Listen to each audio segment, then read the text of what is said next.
할렐루야, 반갑습니다. 오늘 웬 눈이요, 그죠? 참 반가웠습니다. 오시는데 조금 힘드셨을 수도 있겠습니다. 네, 예, 우리 날마다 주님께 가까이 가는 여러분과 저가 되기를 항상 기도에 힘쓰고 계시죠? 제가 회개합니다. 제가 그러지 못해서. 네, 자, 오늘 말씀은요. 저 같은 사람에게 하나님이 주시는 말씀입니다. 누가복음 15장 말씀인데요. 지난주에 잠깐 언급했습니다. 두 아들이 있었는데, 그죠? 누가복음 15장에는 아주 중요한 얘기가 스토리가 세 개가 나오죠. 잃어버린 양, 잃어버린 드라크마, 잃어버린 아들에서 나오는데요.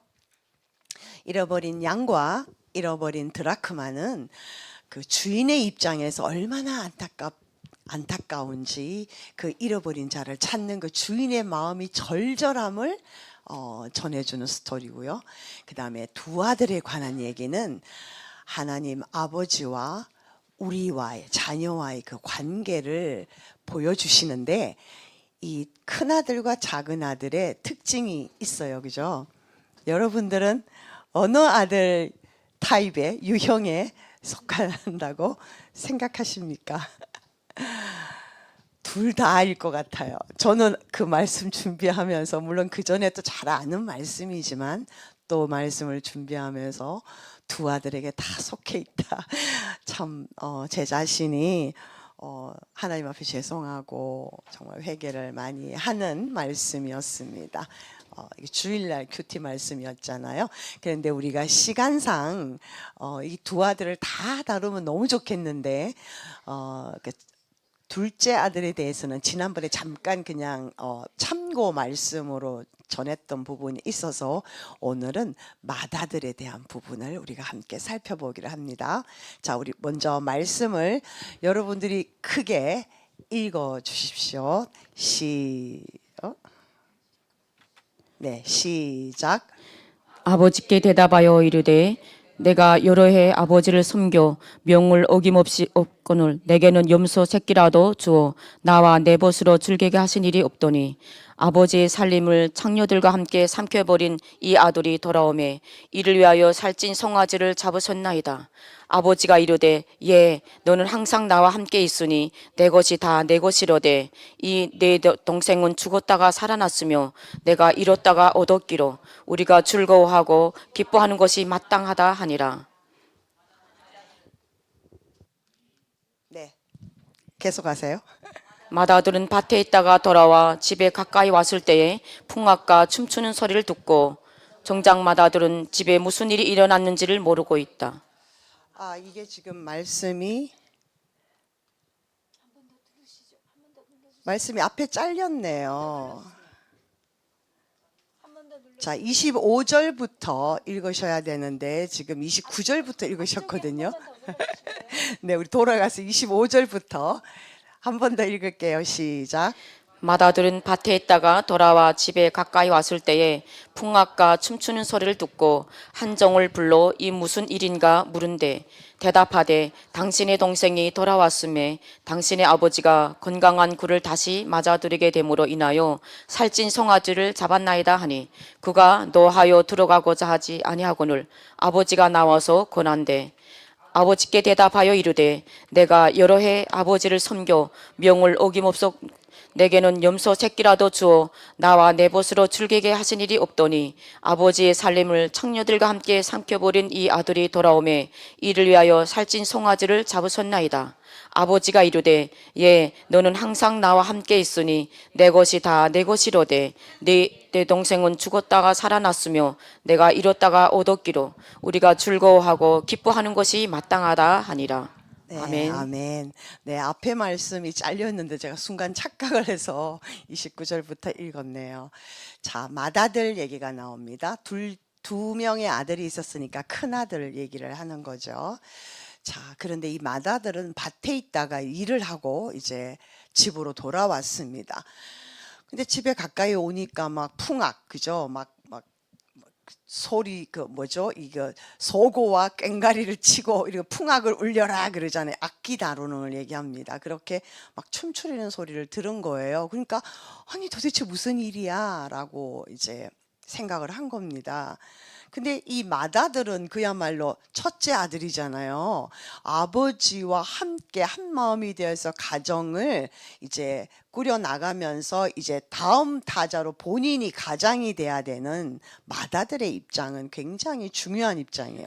그리고 우리 성경에서 이 맏아들이 주시는 하나님의 특별한 은혜와 특권이 있습니다. 그죠? 그런데 이 맏아들이 이 소리를 다 몰랐는 거예요. 이게 무슨 일인지 집안일에 아무 이 집안일이 어떤 일이 일어나고 있는지를 모르고 있었어요.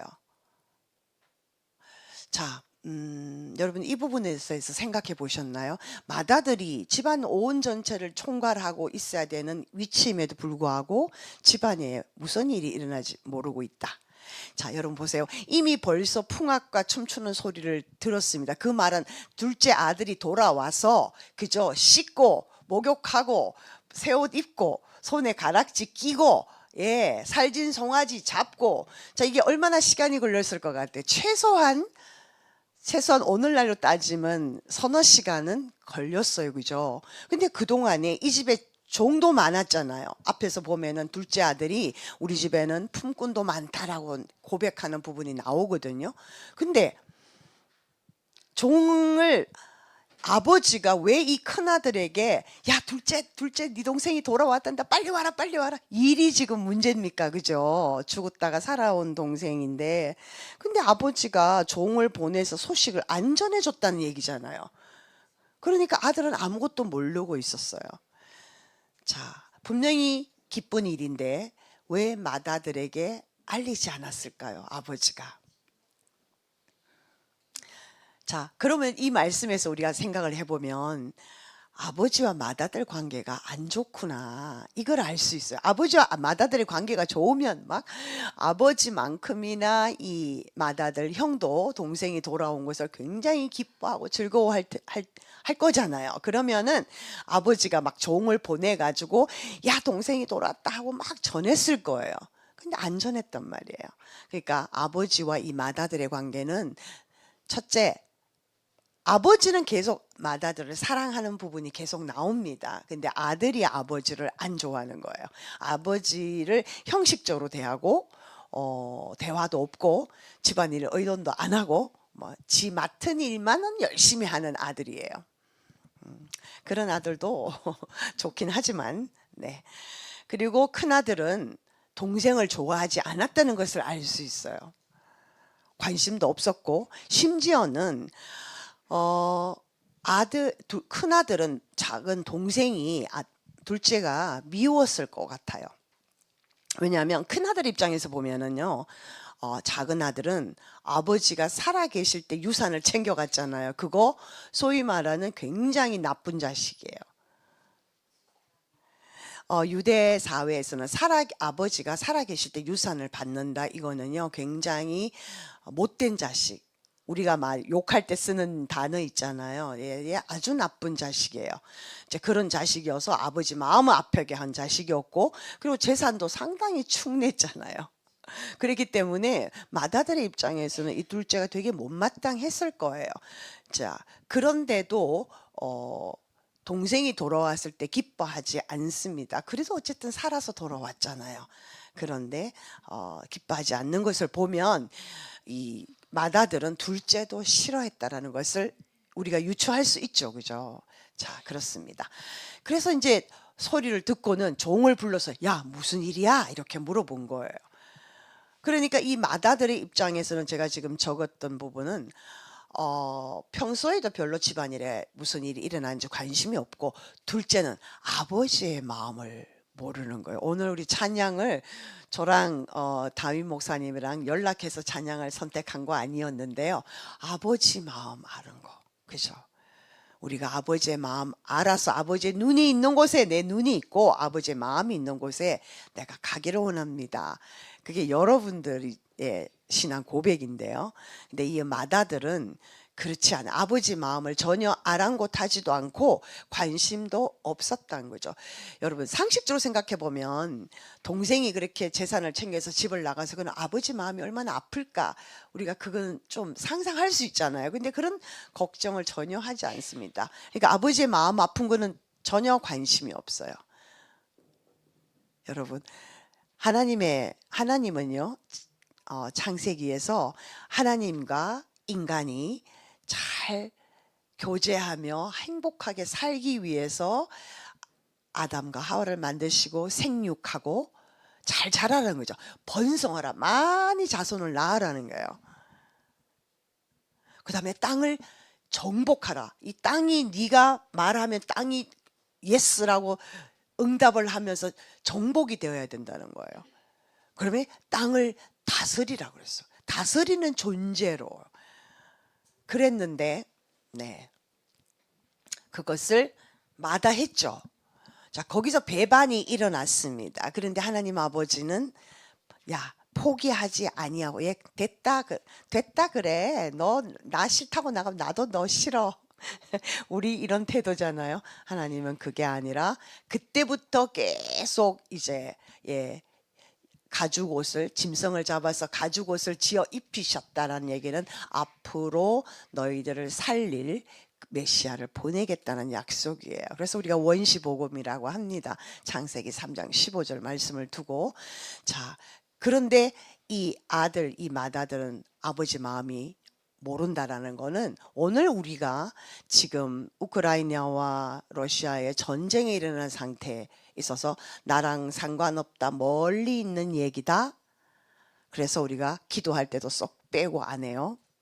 이스라엘의 지금 하마스와 헤즈볼라가 그런 분탕질을 전쟁을 일으키는 바람에 수많은 사람들 지금 500 몇십째 이 휴전을 지금 계속 하고 있지만요.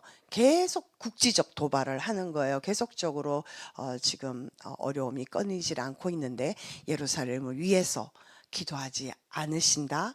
아버지 마음 모르시는 거예요. 중동에서 특히 이슬람들 순위파와 뭐죠? 무슨 파죠? 네? 갑자기 생각이 안 나네.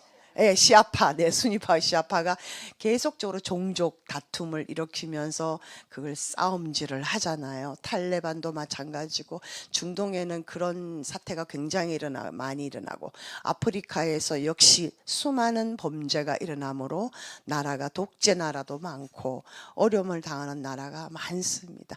그 가운데서도 가장 고통당하는 나라 북한이 있죠. 세계 그 핍박 지수 제일 나쁜 나라로 맨날 떠오르는 1위 순위에 북한이 있습니다. 근데 북한은 우리 헌법에 보면 공식적으로 대한민국 국민이에요.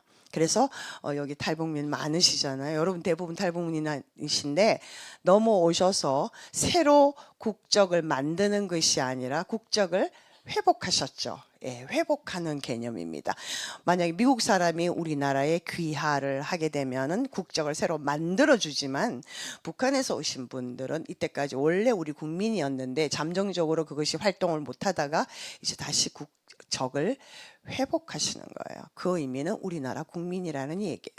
하나님 아버지가 동족, 자 이사야 58장에서 내가 기뻐하는 금식은 흉악의 결박을 풀어주고 묶인 자를 끌어주고 압제 당하는 자를 자유케 하고 눌린 자를 자유케 하고 들에 유리하는 자들 내 집에 들이며 할 때에 그런 것을 하나님이 기뻐하시는 금식이라 그랬습니다. 내 형제가 지금 어려움을 당하면 하나님 아버지의 마음은 오늘 둘째 아들과 첫째 아들을 둘 다를 향하여 하나님의 마음이 가 있으세요. 그렇죠? 하나님 마음이 둘 다 아들에게 있어요. 둘째 아들이 그렇게 집 나갔다고 해서 끊어버린 게 아니라 아버지의 마음은 둘째 아들에도 있습니다. 그런데 우리가 북한을 위해서 기본적으로 기도하지 아니하고 혹은 북한에 대해서 나는 탈출했으니까 나는 더 이상 모르겠다. 나 정말 지긋지긋하다. 생각도 하기 싫다.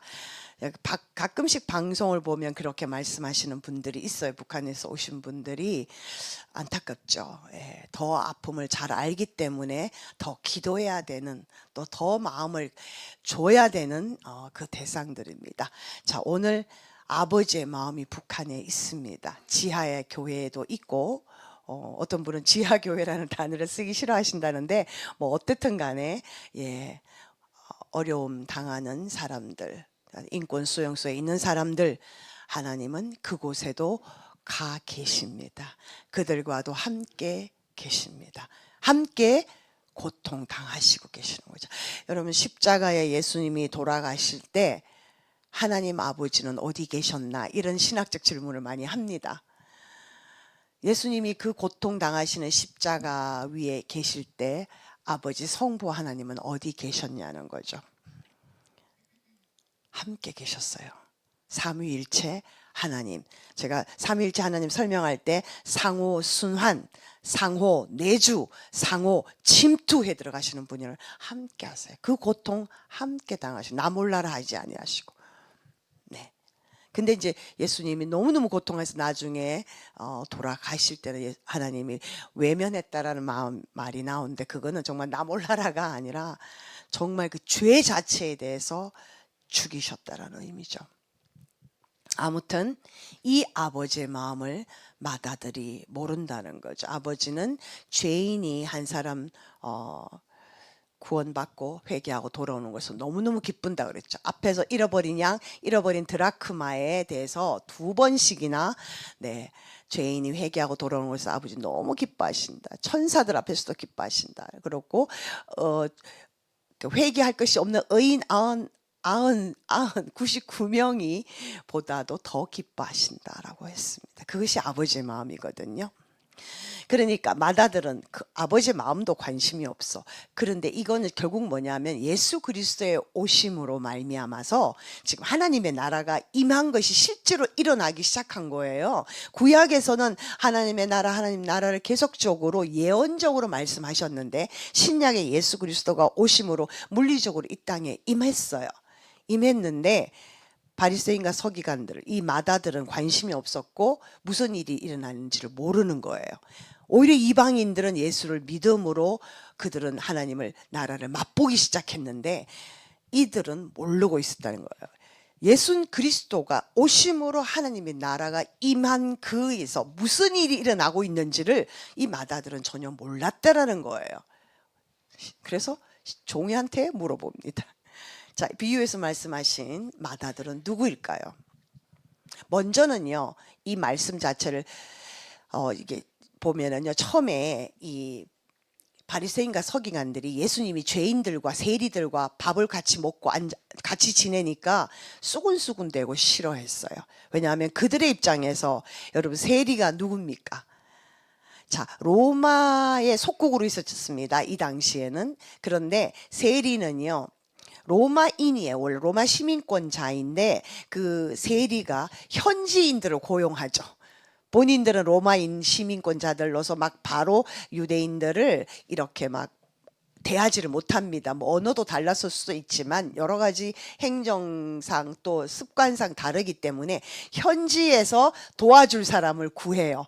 그 사람들이 세리들이죠. 그러니까 우리나라로 말하면 일본 앞잡이 노릇하는 사람, 특히 세금 부분에 있어서. 그런데 이 세리들은요, 로마에 이제 100원을 바쳐야 되는 것 같으면 150원을 거두어서 50원의 인마이 포켓을 한다라는 거예요. 내 주머니에 넣는 사람들이에요. 자, 그러니까 유대인들 입장에서 세리가 너무너무 매국노고 싫은 게 너무 당연해요. 그리고 죄인들, 이방인들, 유대인들은 특권 의식 있잖아요. 선민 의식이. 그런데 이 이방인들은 개나 이렇게 취급하는 거예요. 예수님도 그걸 말씀 한번 하셨어요. 진심으로가 아니라 이제 그 수로보니게 여인이 자기 딸을 고쳐달라고 왔을 때 기억나시죠? 내가 자녀에게 줄 떡을 개에게 줄 수 없다라고 했어요. 개라는 표현을 썼어요. 그랬더니 수로보니게 여인, 즉 가나안 여인이 하는 말이 주여 개도 주인의 상에서 떨어지는 부스러기를 먹나이다 그랬죠. 그렇게 했을 때 예수님이 딸아 네 믿음이 너를 구원하였다 말씀하셨습니다. 그런데 그 이유는 개라고 표현한 거는 그때 당시 유대인들 입장에서 이방인들을 그렇게 봤다라는 거예요. 그러니까 예수님이 죄인들과 이방인들과 또 세리들과 같이 음식 잡수시는 거 보니까 너무너무 싫은 거예요. 안 그래도 예수님이 싫은데 더 싫은 거죠. 자, 그래서 그런 상황이었기 때문에 그때 예수님이 바리새인들과 서기관들에게 이 스토리를 얘기를 하고 계시는 거예요. 잃어버린 양, 잃어버린 드라크마 두 아들 얘기를. 네, 그래서 먼저는 이 말씀에서 첫 번째 대상은 바리새인들과 서기관들입니다. 바리새인들과 서기관들은요, 율법을 굉장히 잘 지켰고 율법을 굉장히 잘 알고 있었고 구약을 아주 잘하는 사람들이에요. 서기관들이 누굽니까? 필사하는 사람들이에요. 지금 그 당시에는 인쇄술이 없었기 때문에 인쇄술이 발달하지 않은 게 다 이렇게 썼죠. 필사를 했습니다. 성경은 얼마나 잘해요. 율법주의자들 바리새인들 성경 공부 많이 해서 그래서 랍비 선생으로서 회당에서 가르치는 사람이었습니다. 의로워요. 굉장히 행동도 의롭고 정말 율법에 따라서 기도 아침 점심 저녁 하고요. 굉장히 경건한 사람들이었습니다. 오늘날 우리랑 비교하면 우리보다 훨씬 더 경건을 중요시 여기는 사람들이었어요. 근데 그 사람들의 마음 안에 사랑이 없는 거예요. 주님을 사랑하는 마음이 없어요. 그래서 너희들이 입술로는 나를 공경하나 마음에는 멀다고 마태복음 15장에서 예수님이 이 바리새인들을 향하여 외치는 소리입니다. 너희들이 입술로는 나를 공경하는데 마음은 없다 이렇게요. 이사야 선지자가 그 얘기를 했습니다. 유다 민족들을 향하여. 아무튼 마음이 냉랭해서요. 이 마다들의 입장에서는 또 이 바리새인과 서기관들은 하나님에 대한 감사도 모르고 사랑도 없습니다. 그다음 타인을 향해서 무관심, 무정, 마음이 없어요. 정이 없어요. 심지어 이 마다들은 동생에까지도 관심이 없어요. 아주 이기주의입니다. 영적으로도 이기주의입니다. 자, 오늘날 교회들이 자기 교회만 위하고 나라와 민족을 위해서 기도하지 않는다. 내지는 열방을 위해서 기도하지 않는다. 예루살렘을 위해서 기도하지 않는다면 영적 이기주의예요. 아버지의 마음을 무시하는 처사들입니다. 본인들은 모르고 그렇게 할지 몰라도 하나님은 굉장히 섭섭하십니다. 교회의 책무에서 그걸 못하고 있다라는 얘기예요. 그러니까 나만 오케이, 나만 잘 먹고 잘 사면 돼. 아버지 뜻 신경 안 써. 이런 거예요. 그리고 이제 또 하나는 하나님의 말씀을 근성으로 듣는 거죠. 오늘날 우리로 말하면 말씀은 많이 듣는데, 그죠?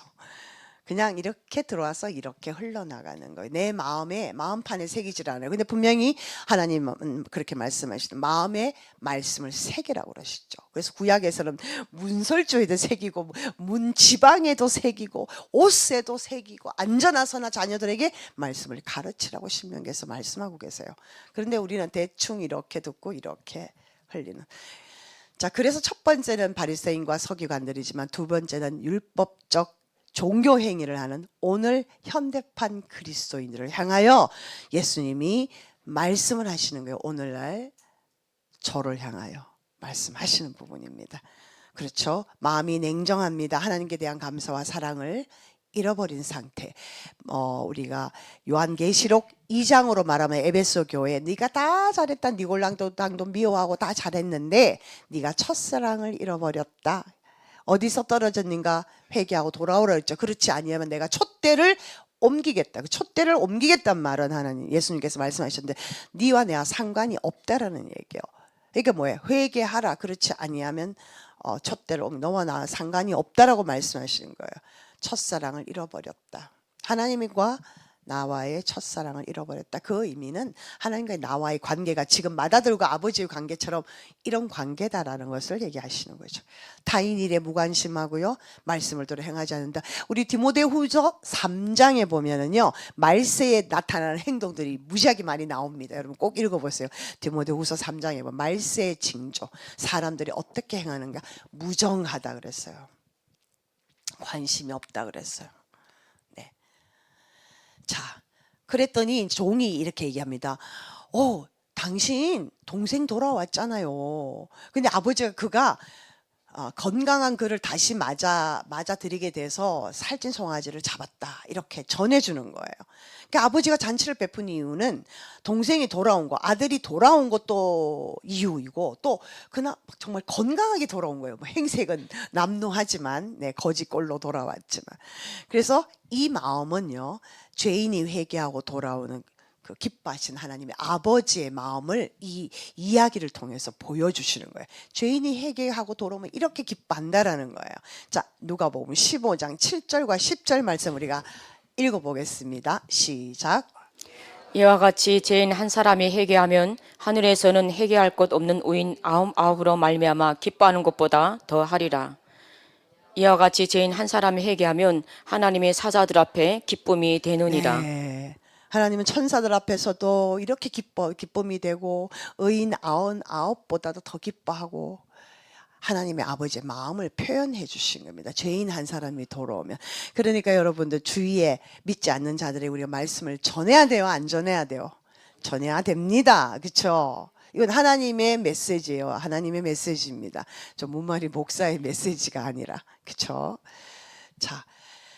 자, 그렇게 얘기를 하니까 갑자기 이 마다들이 화를 벌컥 내는 거예요. 노하여. 이 노하여라는 원형이 헬라어 원형 오르기조인데요. 오르기조는 식물과 그 열매가 이제 이렇게 무르익으면 즙이 꽉 차잖아요. 그 점점 차오르는 상태를 말하는 거예요. 이 말은 한 번에 딱 차지는 게 아니라 그 우리 천혜향, 천혜향 엄청 맛있잖아요. 막 이렇게 즙이 얼마나 많아요. 과즙이.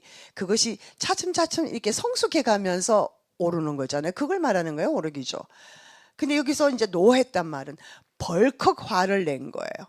이 이제 화가 난 거는요. 이게 점점점 화가 차여서 팍 터졌다 이런 얘기거든요. 일시적인 게 아니라 그동안 계속 이 불만이 쌓여 있었는데 이제 동생이 돌아와서 잔치를 벌렸다니까 그게 기폭제가 된 거예요. 그래서 빵 터진 거예요. 그냥 벌컥 화를 내었다라는 겁니다. 왜 아까 동생 말했죠. 동생은 아버지 재산 다 허랑방탕하게 썼고 아버지 마음 아프게 했고 해만 재산도 손에 끼친 동생이잖아요. 자, 이 마음은요, 여러분 충분히 이해가 갑니다. 우리도 그런 모습이 있거든요. 우리 요나서 3장 10절 읽어볼게요. 시작. 그들을 행한 것 곧 그 악한 길에서 돌이켜 떠난 것을 보시고 하나님이 그 뜻을 돌이키사 그들에게 내리라고 말씀하신 재앙을 내리지 아니하시니라. 4장 1절. 요나가 매우 싫어하고 성내며 네. 세리들과 자, 거기까지요. 요나는 선지자입니다. 니느웨에 가서 그들에게 죄를 회개하라고 외치라 3일 동안 그랬습니다. 니느웨가 어디입니까? 아수르의 수도가 니느웨입니다. 아수르는요, 북이스라엘과 남유다를 굉장히 못살게 군 나라예요. 괴롭힌 나라입니다. 그리고 아수르는 결국 쳐들어와서 북이스라엘을 멸망시킨 나라예요. 이 아수르. 그죠? 예. 자, 그런 나라, 악한 나라에 하나님이 요나를 선지자로 보내서 회개하라고 외치라는 거예요. 요나가 좋겠어요? 안 좋겠어요? 걔들이 하나님 앞에 벌 받아가 딱 죽었으면 좋겠잖아요. 그런데 하나님이 본인이 가서 회개를 외치면 그들이 회개하면 하나님 분명히 뜻을 돌이키사 그들에게 내리리라고 말씀하신 재앙을 내리지 아니하시리라. 이걸 안 거예요. 왜? 요나는 하나님을 알잖아요.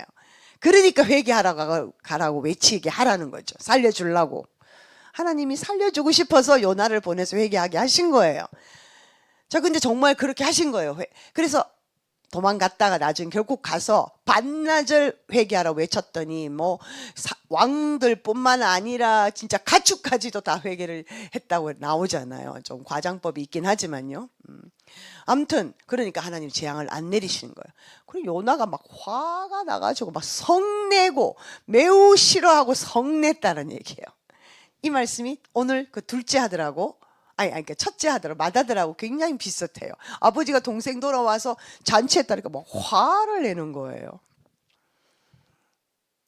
자, 그러니까 세리들과 죄인들을 이들을 구원시키기 원하시는 그죠 아버지 예수 그리스도 하나님 아버지 이런 것을 구원받는 것을 싫어하는 거예요. 왜냐하면 하나님은 자기 소유인데 왜 특권이잖아. 하나님은 우리를 택했고 이스라엘을 택했고 우리는 하나님의 선민, 선택받은 민족이야. 그런데 이방인들 너거는 저리 하나님이 싫어해야 돼. 사랑해주면 안 돼. 그런데 그들을 구원시키는 싫어하는 거죠, 유대인들이. 오늘날도 그래요. 오늘날도 유대인들은 이 이방인들, 유대인들 제외한 사람들을 이방인으로 생각을 합니다. 그래서 싫어하는 거예요. 시기하는 거예요. 그래서 지금 요나가 아니라 이 마다들도 이제 나 잔치 그 베푸는 그 집 안에 안 들어가려고. 왜? 거기에는 자기가 싫어하는 작은 아들 있잖아요. 동생이 있잖아요. 그러니까 나는 거기 들어가기 싫어. 그런 죄인하고 같이 있기 싫어. 이런 거예요. 그리고 그렇게 그 꼬라지 보기 싫어. 뭐 이런 얘기죠. 오늘날 버전으로 말하면. 그래서 들어가고자 아니하거늘 이렇게 성경에는 되어 있지만 실질적으로 헬라어 원문에는요. 지속적으로 끝까지 거부하고 있었다라는 거예요. 그러니까 완악한 그 마다들의 태도. 서기관들과 바리새인의 완악한 태도를 말합니다. 그 말씀 우리 15장 2절 읽어볼까요? 시작. 바리새인과 서기관들이 수군거려 이르되 이 사람이 죄인을 영접하고 음식을 같이 먹는다 그렇죠. 하더라. 여기 이 사람은 예수님이죠. 수군거려 가지고 영접하고 음식 같이 먹네 아니라는 거예요. 자기들은 거기 끼기 싫다는 거예요. 지금 큰아들의 마다들의 입장이 그렇습니다. 그러니까 아버지가 어떻게 해요? 나와서 집 밖으로 나와서 큰아들을 권합니다. 근데 여기서 나와서라는 의미는요, 아버지가 끊임없는 사랑을 큰아들에게도 얘야 그렇지 않단다 이렇게 하면서 계속 이제 얘야 너는 나랑 항상 있지 않냐, 내 것이 다 네 거가 아니냐 막 이러면서 아버지가 계속적으로 권합니다. 그래서 권한대의 그 원문은 파라가 원래 옆에 섰어 이런 얘기예요. 옆에 있다라는 얘기거든요. 그래서 우리 성령님을 말할 때 파라클레토스라고 얘기하죠. 그 파라는 옆에 서서. 그래서 칼레오 계속 말하는 거예요. 설득하고 위로하는 거예요. 그 하나님 이제 아버지가 여기서 이제 그 마다들의 아버지가 밖에 나와서 큰 아들을 이제 권유합니다. 이렇게. 이 모습은 성령님께서 우리 안에서 우리 곁에서 끊임없이 우리를 위로하고 권면하시고 인도하시는 모습을 말씀해주고 계십니다. 자, 그래서 이제 아버지가 위로하면서 어떻게 말을 하냐면은 그러니까 이제 이 마다들이 막 성질을 내며 이제 막 불만을 토로합니다. 아버지께 대답하여 이르되 내가 여러 해 아버지를 섬겨 명을 어김이 없거늘, 아버지의 명령을 어김이 없거늘 내게는 염소 새끼를 한 마리도 안 주고 내 벗돌로 하여금 즐기기도 안 해줬잖아요. 이런 얘기를 하는 거예요. 자, 여러분 이 단어를 한번 보세요. 내가 열에 아버지를 섬겨 명을 어김이 없다. 이거는 자녀의 모습이에요. 아버지를 섬긴다. 그다음에 명을 어기지 않는다. 이거는 종의 모습에 더 가까워요. 어쩐지 지금 아버지에 대해서 마다들이 막 자기 서운한 마음을 토로하는데요. 아들로서라기보다는 어떤 종의 모습으로 내가 당신을 얼마나 잘 섬겼는데, 내가 당신의 명령을 얼마나 잘 지켰는데요. 이런 식으로 지금 토로하고 있는 모습을 볼 수가 있습니다. 자, 어떻게 구별할 수 있냐? 그러면 이게 뭐야? 아버지, 이 마다들의 태도가 아버지에 대해서 태도가 종의 모습인지 아들의 모습인지 이 말씀을 어떻게 합니까? 자, 우리 보면요. 자기 의를 내세웁니다, 여러분. 아버지, 나는 이렇게 잘했잖아요. 나는 이렇게 잘했잖아요. 지금 이 얘기잖아요. 자, 자기의 의를 내세우는 태도는요, 서기관과 바리새인들의 태도입니다.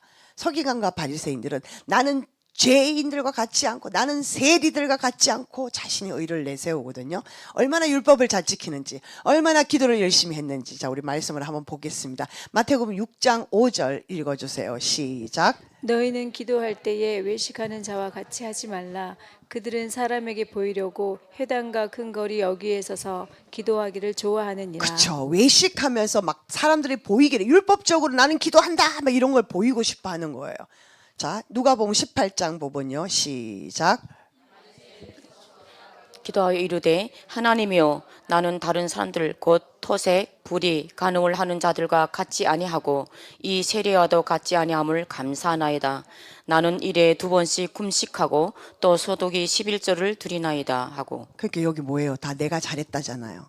나는 토색. 자, 세리들이 아까 그랬죠. 100원 바쳐야 되면은 150원 걷어서 50원 자기 주머니 넣는 거. 이게 토색이요. 갈취한다는 얘기. 이런 것도 안 했다는 거예요. 불의도 안 했다는 거예요. 간음, 죄도 안 지었다는 거예요.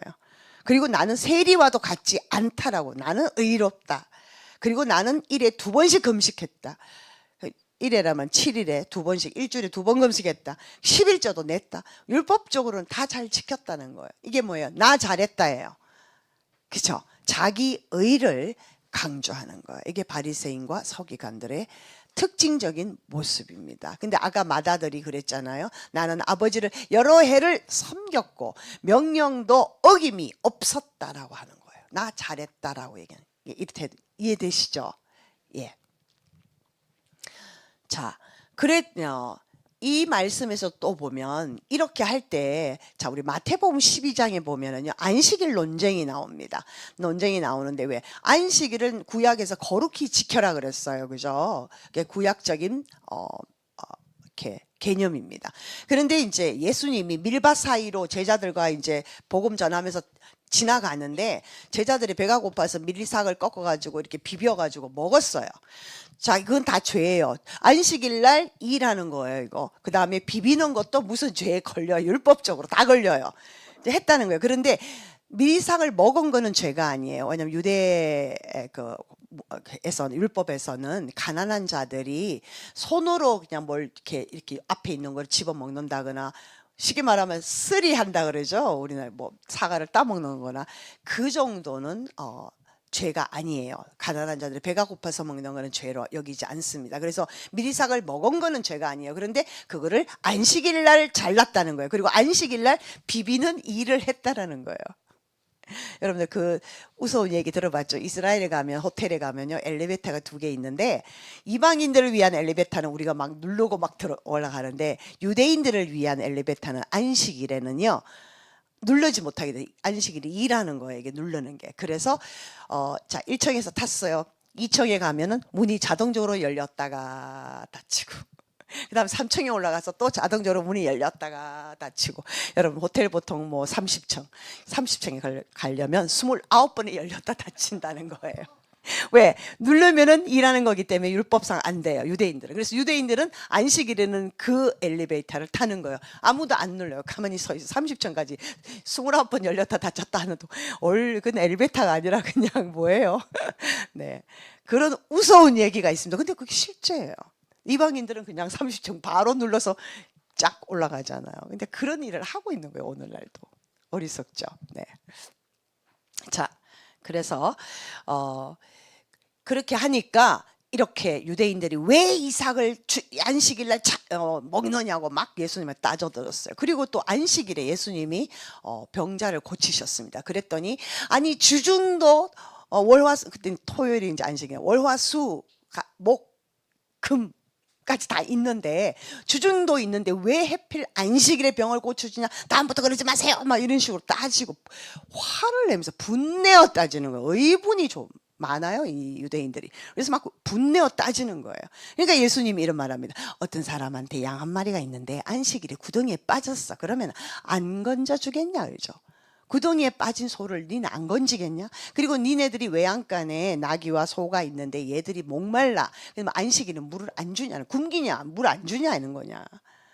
웃기는 얘기잖아요. 근데 그거 갖고 막 안식일 날 일했다고 막 예수님한테 바리새인과 서기관들이 따집니다. 웃기는 얘기인데요. 그들에게는 말이 돼요. 그게 그들에게는 안식일은 아무 일도 하면 안 된다. 네. 재밌는 율법들이 많아요. 자. 그래서 예수님이 이렇게 말씀하십니다. 자, 마가복음 읽어볼게요. 시작.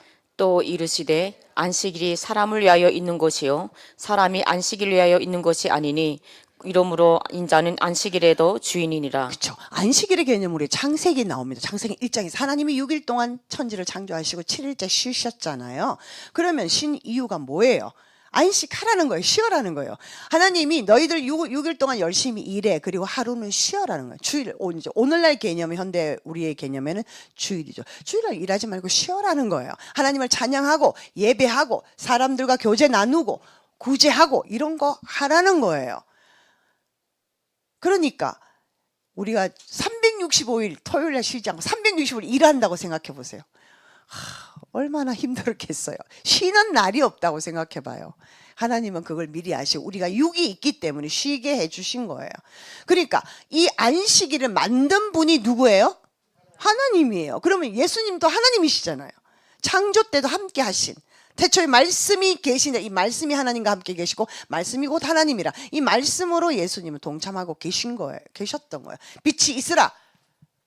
예수님 말씀을 명하신 거예요. 빛이 있었고 성령님이 행동하신 거고, 플래닝, 빛이 있게 해야지 이걸 계획하신 분 하나님, 성부 하나님. 그 삼위일체 하나님이 다 창조에 관여하신 분이에요. 그러므로 안식일을 만든 주인이, 만든 사람이 나이다. 이걸 말씀해요. 안식일의 주인이 난데 너네들이 안식일을 지키라 말라. 지금 그거 하고 있는 거예요. 얼마나 무서운 얘기예요. 예수님이 창조주시라는 거예요. 성부 하나님과 우주 만물을 지으신 분이라는 것을 이렇게 말을 하는데 알아들었을까요? 못 알아들었을까요? 못 알아들었죠. 그들이 돌이키질 않으니까.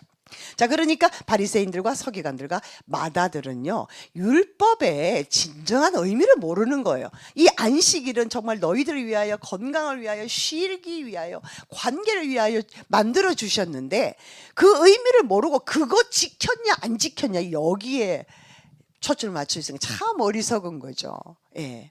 그러니까 당연히 예수님의 교훈도 못 받아들이는 거예요. 자, 29절의 후반절 보면은 내게는 염소 새끼 한 마리도 안 줬다는 얘기죠. 내 친구들과 절기라고 하지 않았다는 거예요. 그렇게 마다들이 화가 난 이유는요, 왜 동생은 다 팔아가 갔는데도 편애를 하냐 이거예요. 걔는 돌아왔다고 막 다 잔치도 벌여주는데 나는 충성을 다 했는데, 명도 안 남기고 여러 해를 아버지를 섬기고 했는데 충성 다 했는데 나는 몰라주고, 가산탕진한 동생은 막 이렇게 해주고 이러면서 막 동생을 시기 질투하는 거죠. 그러니까 동생에 대한 불쌍하다는 마음이 전혀 없는 거예요. 이게 마다들의 지금 화가 난 이유예요. 그 다음에 두 번째는요, 아버지의 처사가 공의롭지 못하다는 거예요. 다시 말해서 동생은 아버지께 죄를 지은 자, 아버지의 명을 어긴 자, 그리고 아버지의 자산을 탕진한 자, 재산에 손해를 끼친 자, 그러니까 아버지한테 아주 못되게 했는 동생, 그런 동생인데요. 반면 자기는 아버지의 명 다 지켰어. 나는 의로운 사람이야. 그러면 이 잔치는 내 것인데 나를 위한 것이어야 되는데 반대로 동생을 위해서 해준다 이거예요. 그러니까 마다들이 화날만 하죠. 화날만 하죠. 네, 이것이 우리의 죄성이 있기 때문에 여러분 다 이해하셨어요 지금. 제가 화날만 하죠. 여러분 다 그러셨어요. 저도 여러분도 다 우리 마음 안에 이런 마음이 있다는 거예요. 좀 불공평하지 않냐 이렇게 생각하는 부분이 있다라는 거예요. 창피스럽지만 그죠. 네. 자, 그런데 마다들이 이런 얘기를 합니다. 들어보세요. 아버지의 살림을 창녀들과 함께 삼켜버린 이 아들이 돌아오매 그랬어요. 창녀들과 함께 삼켜버렸다 그랬어요. 근데 이 본문에 여러분 읽어보시면 창녀란 말이 없습니다. 그냥 자산을, 아버지의 재산을 허랑방탕하게 썼다라는 얘기만 나와요. 앞절에 보면은.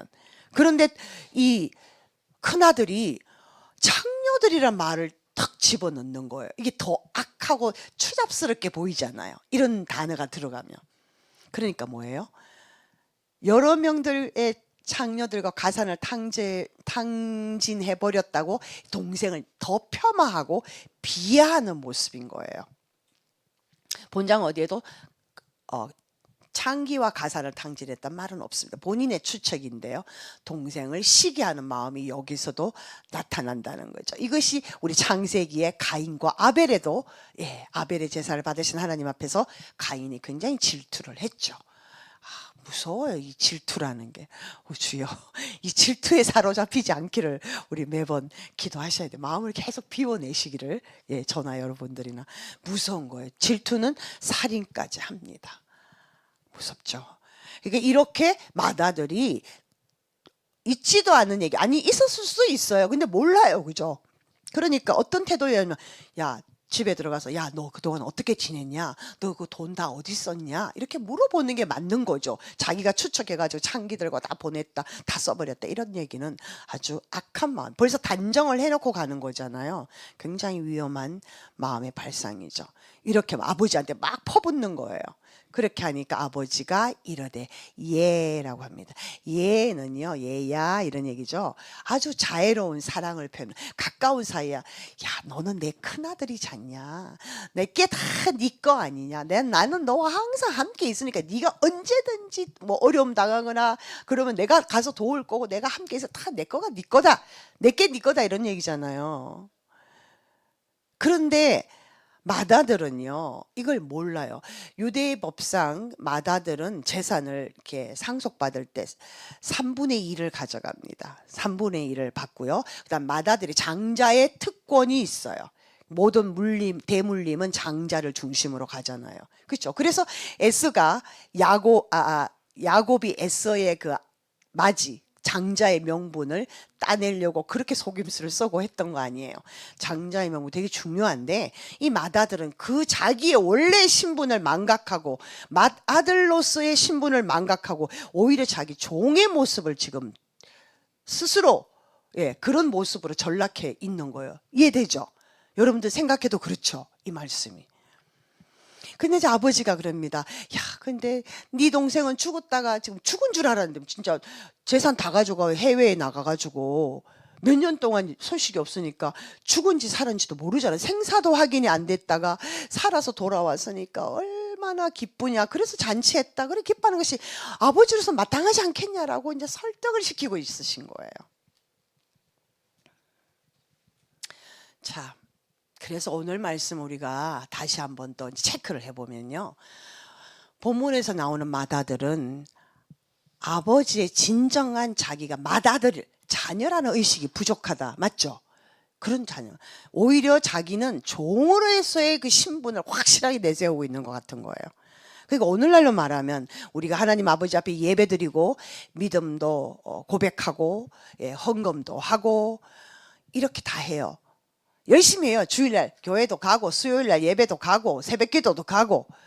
그런데 마음은 하나님 아버지를 아버지로 믿지 않고 열심히 내가 이 종교 행위를 해서 복을 받겠다라는 의미, 그런 마음이 있다면 이것은 지금 오늘 맏아들의 마음과 같다는 거예요.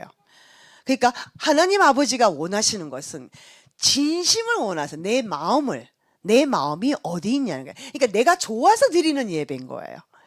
오히려 주일날 예배는 형식적으로 주일이니까 예배 드리러 가야 되겠다 이렇게 갈 수도 있지만, 화요일 나오신 여러분들은 하나님 앞에 예배 드리는 마음, 좋아서 나오시는 거죠.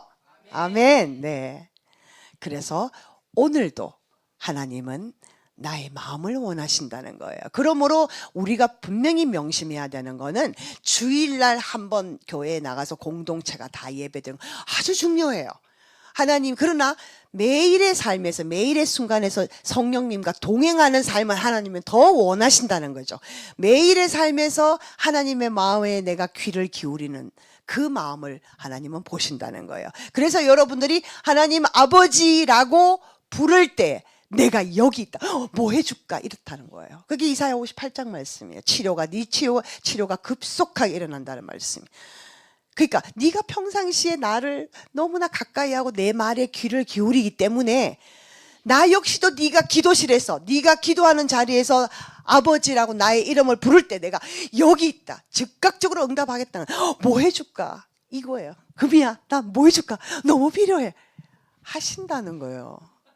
그러니까 평상시에 잘해놓으세요, 여러분.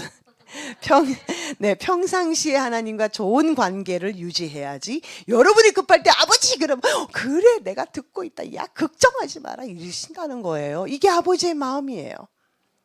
그렇죠? 그래서 우리는 24시간 예배하는 자의 자세로 나가야 합니다. 주일날만이 아니고, 아니면 예배 드리는 그 새벽기도, 뭐 수요 예배, 금요 예배 이때만이 아니고 날마다 24시간 누가 보든지 아니 보든지 코람되어 하나님 앞에 서 있는 자, 예배하는 자여야 된다.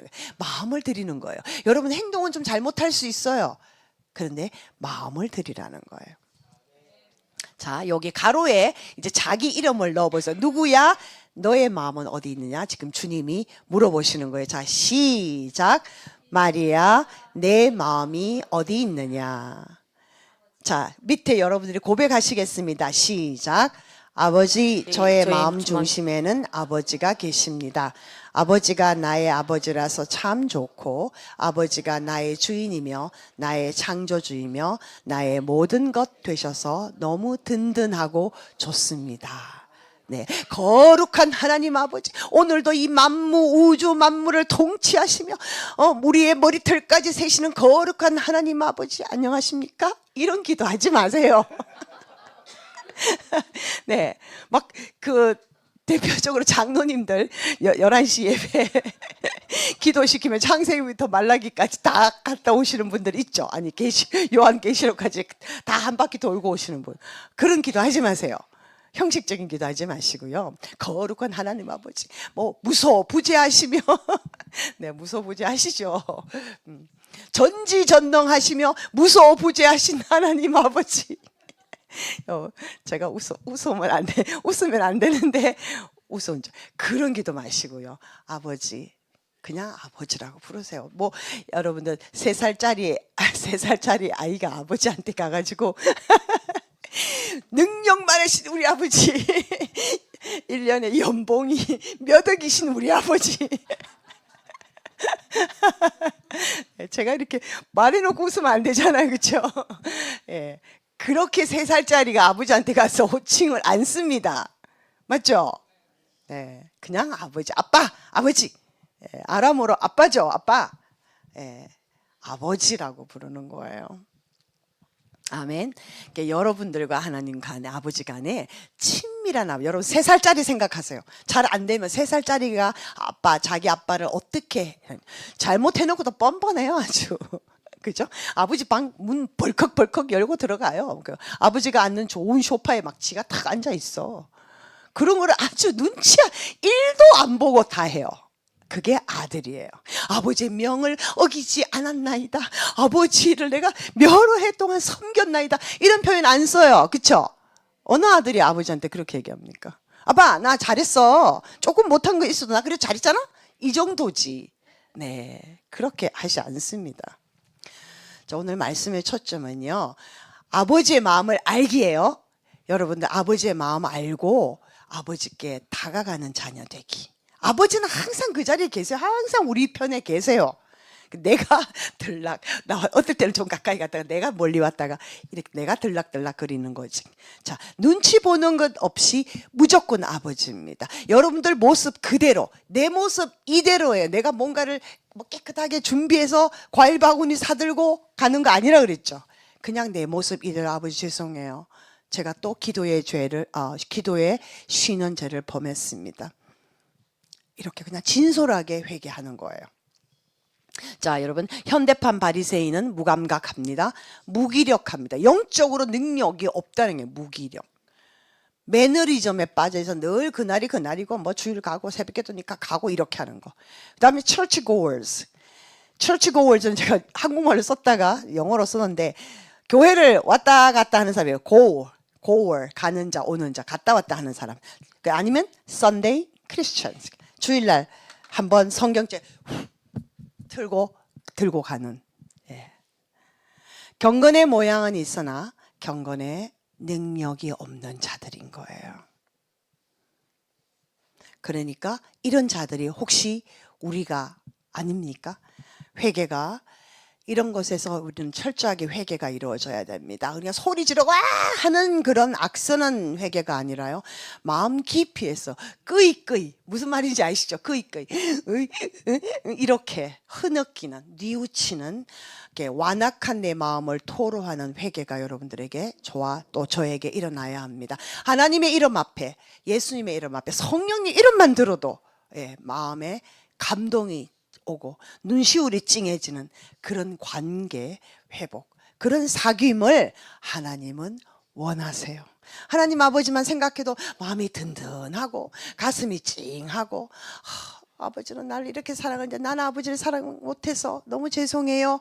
이런 그냥 회개가 자동적으로 흘러나오는 그런 여러분들이 되시기를. 아멘. 지금 우리 딱 1분만요 다 같이 통성으로 기도하겠습니다. 오늘 맏아들의 자세, 지난주에 우리 뒤편에 작은 아들의 자세를 배웠습니다. 이 두 아들에 대해서 오늘 이 시간에 한번 우리가 회개하는 시간을 가지겠습니다. 1분 동안 회개만 하시기 바랍니다. 다 같이 기도하겠습니다. 주님, 아버지 불쌍히 여겨주시옵소서. 아버지, 우리 모습에서 맏아들의 모습도 있고 작은 아들의 모습도 있습니다. 내 자신을 바라보면 도저히 아버지를 아버지라 부를 수 없는 연약한 존재이고 죄인이지만 주님, 그럼에도 불구하고 넘어졌다가도 다시 일어납니다. 7번 넘어지나 8번 일으키시는 아버지, 내가 100번 넘어지나 101번째 일으키시는 아버지 감사합니다. 저를 포기하지 않아 주셔서 감사하고 저를 끝까지 기다려 주셔서 감사하고 제가 돌아올 때 기뻐해 주신 아버지 감사하고 항상 내 안에서 내 곁에서 저를 인도하시고 함께 해주신 아버지 감사드립니다. 그리고 회개합니다. 불쌍히 여기시고 용서하여 주시옵소서.